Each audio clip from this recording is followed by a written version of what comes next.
Hello guys, this is Prime Concept. You're welcome once again to my channel. In this video, I want to consider an aspect of trigonometry, which is how to return or returning angles to first quadrant. Now you would understand that for a circle, which is our standard, for a circle we have four major quadrants. We'll know this. A circle has so many quadrants, but four major quadrants.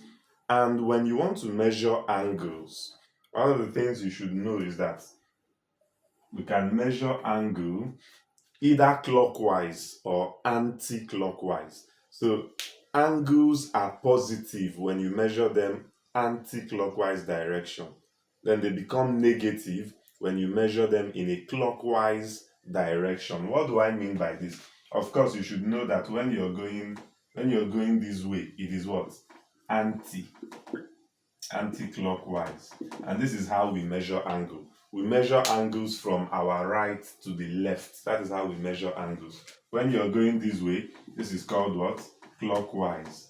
This is called clockwise. And when you measure angle in a clockwise direction, that angle becomes negative. For example, this is the quadrant of a circle, which is four quadrants. This is one, this is two, this is three, this is four. So when we are counting the quadrant of a circle, we consider this to be the first quadrant, we consider this to be the second, and that is why you can see we are going in this direction. This to be the second, this to be the third quadrant, and this to be the fourth quadrant. So this is how we count quadrants in a circle. Now, and one of the things I want you to also know is that for a quadrant or for a circle, each quadrant has an angle of 90 degrees. So it means that the angle in this quadrant is 90 degrees, a right angle. The angle in this quadrant is also a right angle, 90. The angle here is 90. The angle here is 90. So for each quadrant, the angle is 90. Now, if you move from this point, because at this point you have 0 degree, right? At this point you have 90 degree, and at this point you have 180 degree, because this is a straight line. At this point you have 270 degree. Then when you return back, you then have 360 degree. That is to say, you have gone around and you've returned there, it becomes 360. But when you're still starting, it is 0 degree, right? Now, so when you measure upward like this, from this point, which is 0, down to this point, which is 90, it becomes positive 90 because you're measuring in the standard direction. But when you move this way, from this point now to this point, it becomes negative 90 because you've just moved through one quadrant. So from this origin down to this point is actually 90, but because you measured it going in the clockwise direction, it becomes negative 90. So you should understand the sense. We call it sense of measurement, right? So the sense in which we get a positive angle is when we measure in the anti-clockwise direction. So don't forget that. Now, basically what we want to consider in this video is we want to consider how to return angles from any quadrant to the first quadrant. Now, one of the things I would also establish to help you understand this is I've mentioned that we have four quadrants. Now, for the first quadrant, which you can see, you should know that angles fall in the first quadrant when the angles fall between 0 degree to 90 degree. Then it means you are in the first quadrant. So it means if you have an angle of 20 degree, you are in the first quadrant.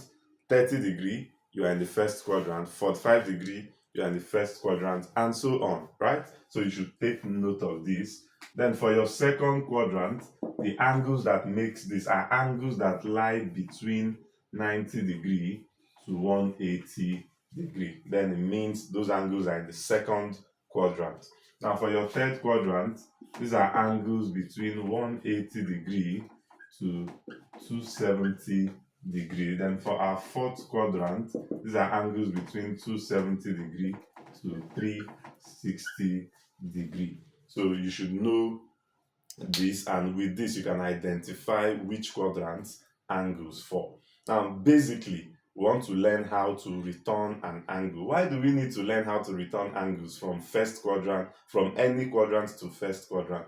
It is very important because in some exams, you may not be required to use calculator. Most exams, most serious exams, university exams, JAMB, you may not be required to use calculator that can evaluate trig functions. So one of the things you need to learn is how do you evaluate trig functions without using calculator. There are so many large angles that can be evaluated without calculator. All you need to do is to be able to return those angles to first quadrant, and then you would establish the concept. So very quickly, number one point I want to establish is to return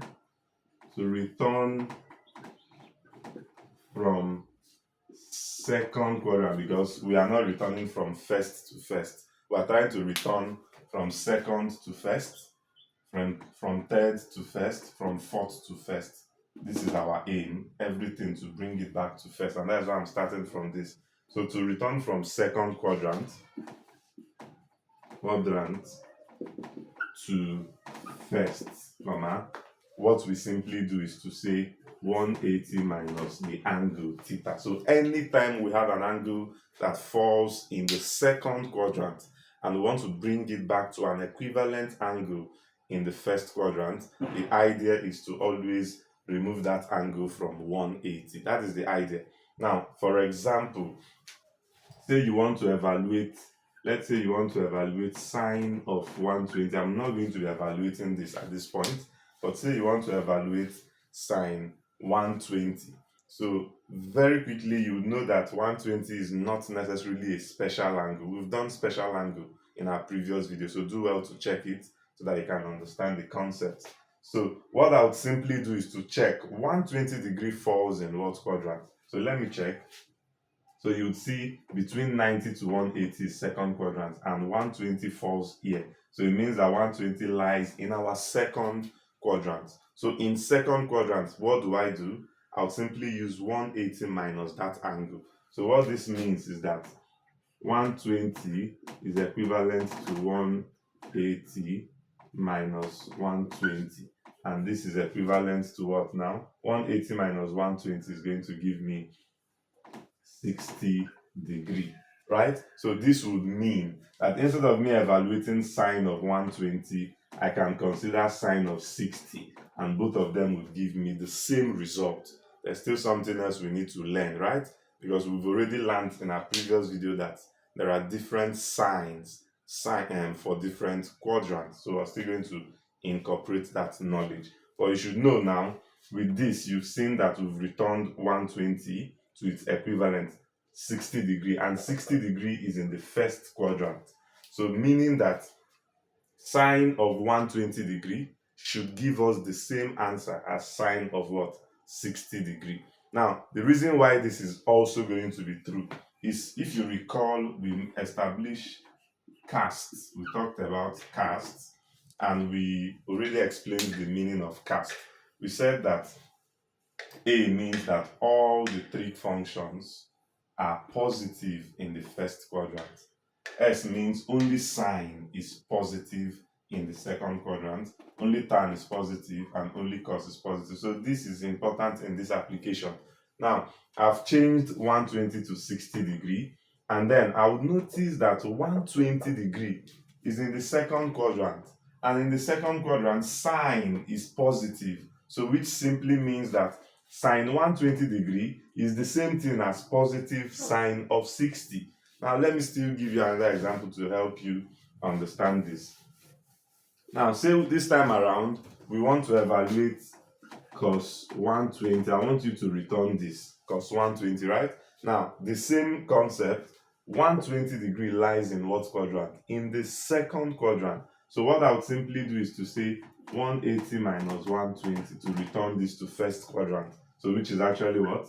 60 degree. So it means that cos of 120 degree should be the same as cos of 60 degree, right? Yes, but there's something else we need to consider. What we need to consider is that 120 degree, which we are trying to return, is in the second quadrant. And in the second quadrant, only sine is positive, cosine is negative. So it means that cosine here would always be negative. So it means I should attach negative to this so that you will know that cos 120 is going to give you same result as negative cos 60, right? Yes, if you have your calculator nearby, you can simply punch this. So cos 120 is actually going to be minus root 3, minus root 3, no, minus 1 over 2, minus 1 over 2. Same way, this is going to be minus 1 over 2. That is why we have to introduce this minus, right? So when you punch your calculator, punch cos 120 to give you negative 1 over 2. Then also punch cos 60, you get 1 over 2. Then this negative makes both of them to be the same. So I hope that the concept is becoming clear to you. So let's move on to other quadrants. So secondly, number 2, to return from third quadrant to first, what we simply do is theta minus 180 degree. So for the third, you want to bring from the third quadrant to the first quadrant, you say the angle minus 180 degree. Now, for example, say you're dealing with sine 230 degree. So this is what you're dealing with. You will quickly ask yourself, 230 degree lies in what quadrant? 230 degree lies in the third quadrant. You can see it, right? Yes, if that is the case, then I'm going to use this formula, the angle minus 180. So I will do 230 minus 180 degree, right? So when I do this subtraction, I would have remove 100. So I have 50 degree. So I have 50 degree, right? Yes. So which simply means that sine of 230 can be equivalent to sine of 50, but if the sine is properly applied. Now, 230 is already, we agreed that is in the third quadrant, right? Yes, so simply means in our third quadrant, only tangent is positive, sine is negative. So which means I would tell you that sine of 230 degree would be the same as negative sine of 50 degree. So that is what it means. Why are we introducing negative? Because we know that in our third quadrant, sine is what? Negative. Same thing with cos. Assuming I was evaluating cos, same idea, right? Yes. So this is it. Then finally, for the fourth quadrant,